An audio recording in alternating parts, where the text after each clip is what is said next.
You've probably heard this before. You make me feel safe. I feel comfortable with you. And you thought, that was a good thing. But psychologically, it often isn't, because attraction and comfort don't come from the same place in the mind. They are created by opposing emotional states. Attraction is born from tension, curiosity, and uncertainty. Comfort is born from predictability, familiarity, and emotional safety. And here's the uncomfortable truth. The more comfortable someone feels with you, the less attracted they often become. Not because you did something wrong, but because the human nervous system cannot crave what it fully understands. In this video, I'll show you the precise psychological difference between attraction and comfort, why confusing the two quietly kills desire, and how to balance both without becoming distant, cold, or manipulative. Because comfort makes people stay, but attraction makes them choose. Most people talk about attraction and comfort as if they were different levels of the same feeling. They aren't. Psychologically, they activate entirely different systems in the brain. Attraction is not the result of feeling safe. It's the result of feeling drawn forward. When you're attracted to someone, your nervous system enters a state of alert curiosity. There is interest, anticipation, and a subtle sense of risk. Not danger, but uncertainty. You don't fully know who this person is yet. You don't fully know where the interaction will lead, and that not knowing is precisely what creates desire. Comfort works in the opposite direction. Comfort arises when uncertainty disappears.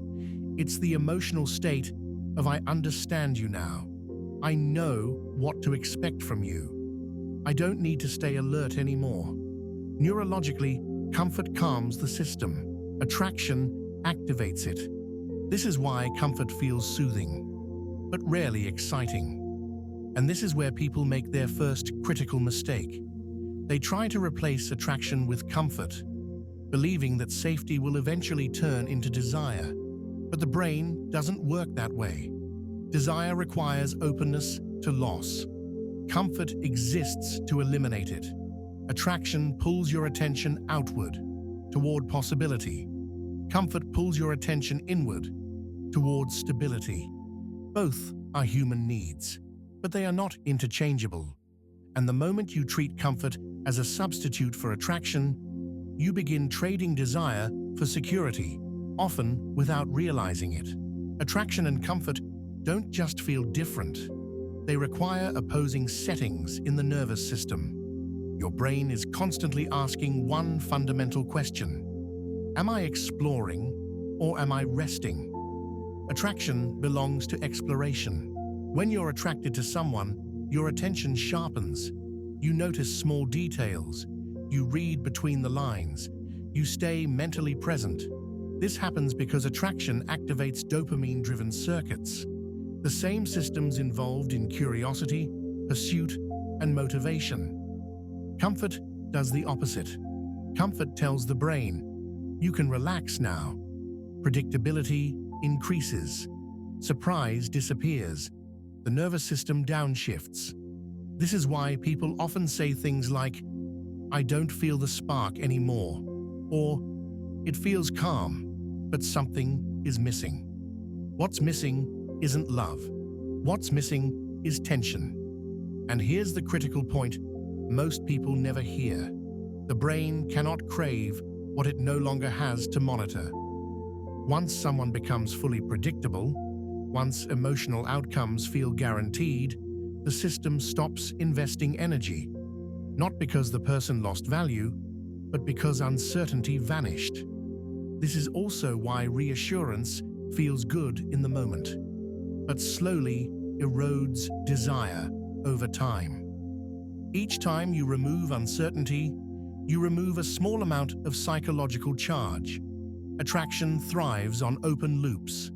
Comfort closes them.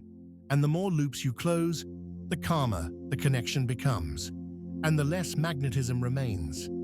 This isn't a flaw in human psychology, it's how the nervous system preserves energy. Most people don't lose attraction because they stop caring. They lose it because they start managing the connection. This is the nice trap. It usually begins right after the first signs of attraction appear. Early on, responses are natural. Sometimes fast, sometimes delayed. There's rhythm. Then the shift happens.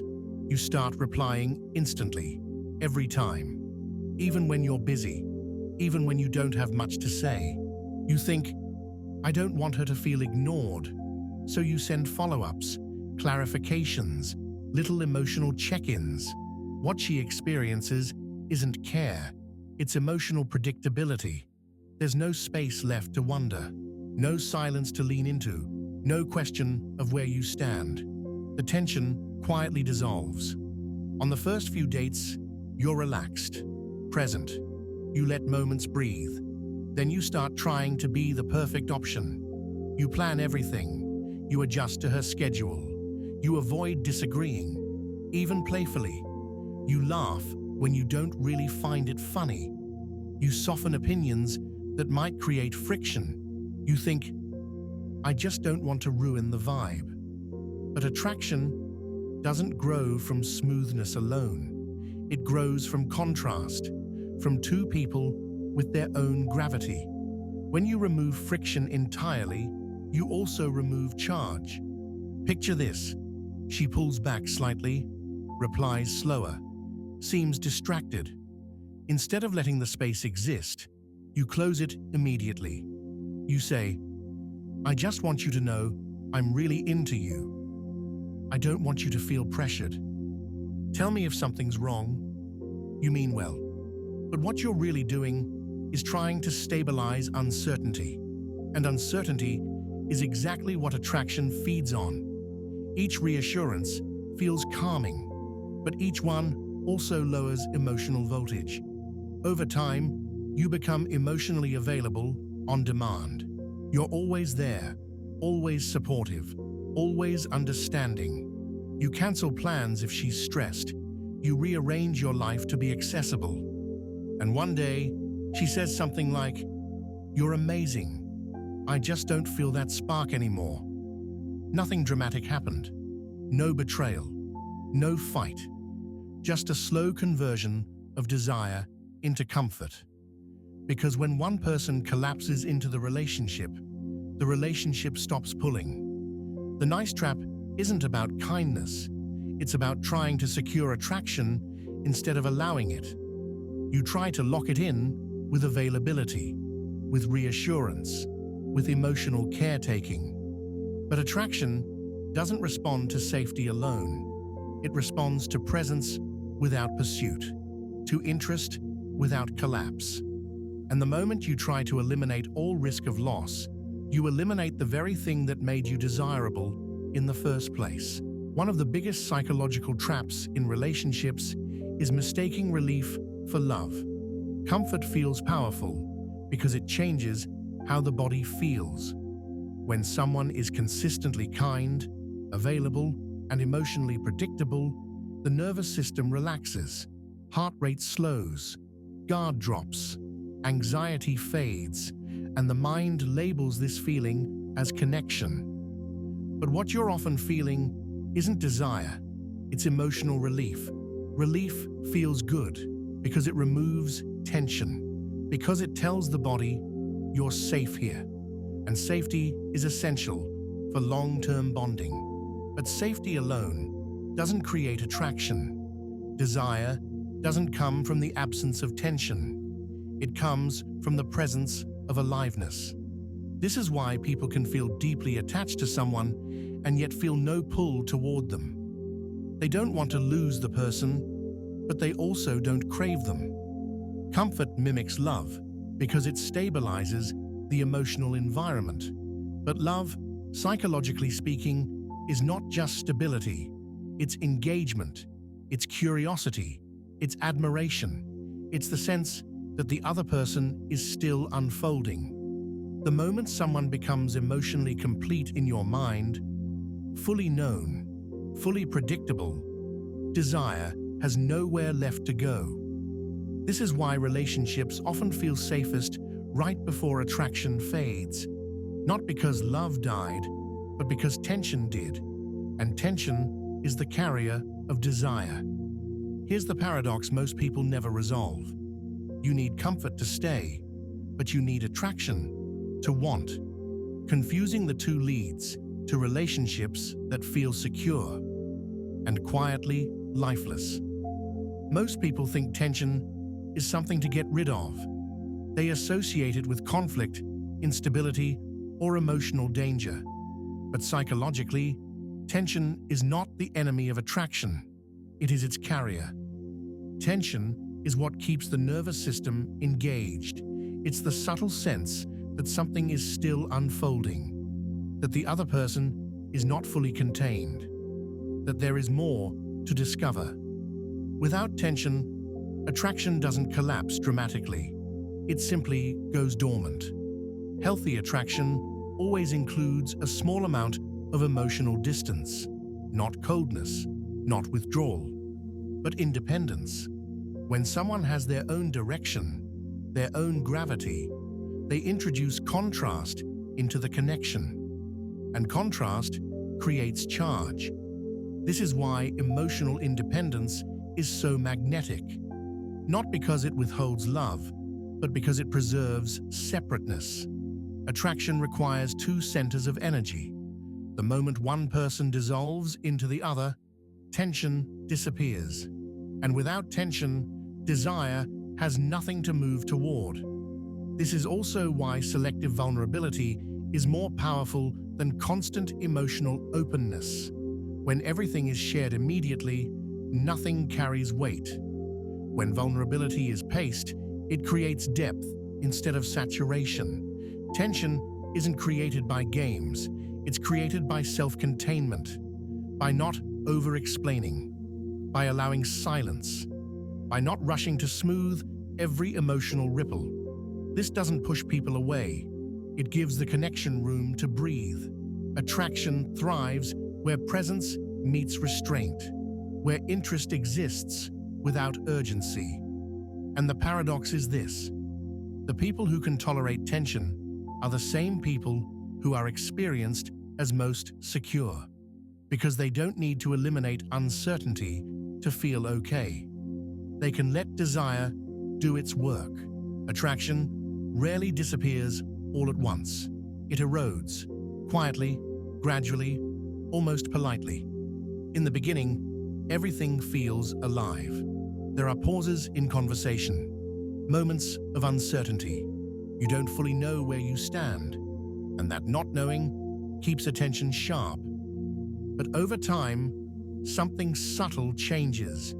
You start explaining more, clarifying intentions, making emotional outcomes predictable. You think you're building security. Psychologically, you're closing loops. Mystery turns into familiarity. Curiosity turns into certainty. Desire turns into reliability. Not because the connection deepened, but because tension was removed faster than it could regenerate. This is usually where people make the fatal mistake. They sense attraction weakening and respond by adding more comfort, more reassurance, more availability, more emotional caretaking. But this accelerates the decline, because attraction doesn't disappear due to lack of safety. It disappears due to excess certainty. The moment emotional outcomes feel guaranteed, the nervous system stops investing energy, and the connection becomes something you maintain instead of something you move toward. This is why relationships often slide into routine without any dramatic conflict. No betrayal, no explosion, just repetition. And repetition without tension becomes emotional flatness. The cruel part is that everything still looks healthy on the surface. Communication is good, support is high, conflict is low, but desire is gone. Not because love failed, but because attraction was slowly smothered by predictability. Attraction needs space to breathe, and comfort, when unbalanced, fills every inch of that space. This is usually the moment people ask the wrong question. They ask, how do I make them feel attracted again? But attraction doesn't respond to effort. It responds to change in emotional dynamics. Once comfort has fully taken over, trying harder almost always backfires. More reassurance doesn't restore desire. More availability doesn't reignite tension. More emotional explanation doesn't create pull. It does the opposite. So what actually works? First, attraction can only return if emotional gravity returns. That means pulling focus back to your own life. Not as a tactic, but as a re-centering. You stop orienting your days around their reactions. You stop monitoring emotional temperature. You stop trying to manage the connection. This creates space, and space is where attraction can re-emerge. Second, unpredictability must return, not through games, but through growth. When you change internally, the other person experiences you as new again. New interests, new standards, new emotional responses. You're no longer fully readable, and readability is what killed desire in the first place. Third, reassurance must be reduced, not eliminated, but earned. Instead of preemptively calming uncertainty, you allow it to exist. You don't rush to close emotional gaps. This doesn't push the other person away. It invites them to step forward. But here's the hardest truth. Attraction can't always be restored. Because sometimes, comfort didn't replace attraction. It revealed that attraction was never strong enough to survive familiarity. And that's not a failure. It's information.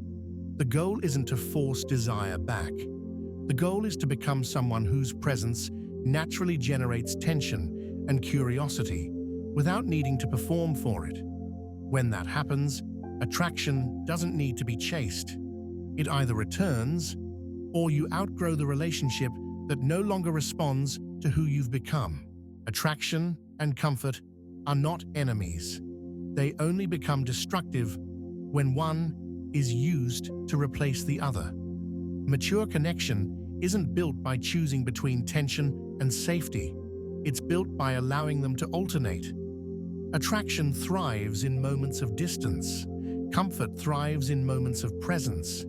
Problems begin when people try to freeze the relationship in one emotional state. When attraction is forced to remain constant, it turns into anxiety. When comfort is made permanent, it turns into stagnation. The healthiest relationships move. They expand and contract. They approach and separate. They allow space without panic, and closeness without collapse. This requires something most people never develop: the capacity to tolerate both desire and uncertainty. You must be able to step away without fear of loss and return without fear of engulfment. This is why emotional maturity isn't about being endlessly available or emotionally closed. It's about self-containment. Two people who are whole don't merge to survive. They choose to connect. Attraction is maintained through growth. Comfort is maintained through trust. Neither can exist in isolation. And when they are integrated properly, the relationship doesn't feel dramatic or dull. It feels alive, not because tension is constant, but because it is allowed to come and go.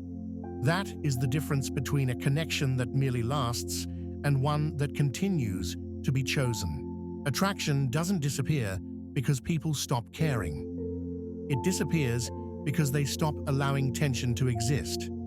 Comfort keeps people close, but attraction is what makes closeness meaningful.